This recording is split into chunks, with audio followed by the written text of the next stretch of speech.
কেদারনাথ যাওয়ার যাত্রা শুরু হয় হরিদ্বার থেকে। আর হরিদ্বার থেকে কি করে মাত্র 700 টাকায় আপনারা কেদারনাথ যাবেন, সেই নিয়ে আমাদের এই ভিডিওটা।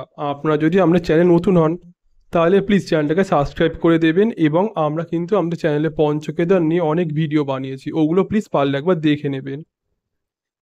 হরিদ্বার থেকে একটি মাত্র বাস বা গাড়ি করে কিন্তু আপনারা সহজে কেদারনাথ পৌঁছে যেতে পারবেন। যেদিন যাবেন তার আগের দিনই আপনারা পারলে বাস বা গাড়ি বুক করে রাখবেন। এর ফলে কী হবে, আপনারা বাসে কিন্তু আপনাদের পছন্দ মতো সিট ওটাকে চুজ করতে পারবেন। হরিদ্বার স্টেশনের পাশেই আছে হরিদ্বার বাস স্ট্যান্ড, এবং সেই বাস স্ট্যান্ডের গায়ে কিন্তু অসংখ্য এবং অজস্র ট্রাভেলের এজেন্টদের অফিস আছে। ওই অফিস থেকেই আপনারা গাড়ি বা বাস বুক করতে পারবেন।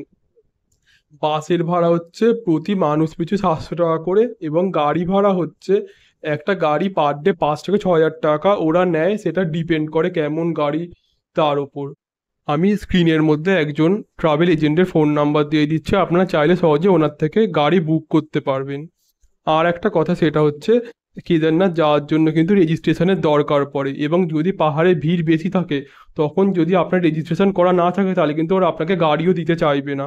ওই জন্য সবসময় রেজিস্ট্রেশন করে নিয়ে তারপরে গাড়ি বুক করতে যাওয়া, ওটাই বেটার অপশান হবে আপনাদের জন্য। আর আপনি গাড়ি করে যান বা বাসে করে যান, যা ইচ্ছা করেই যান না কেন, বা আপনি নিজের যদি স্কুটার করেও যান বা বাইক করেও যান, আপনাকে কিন্তু সোনপ্রয়াগে নামতে হবে।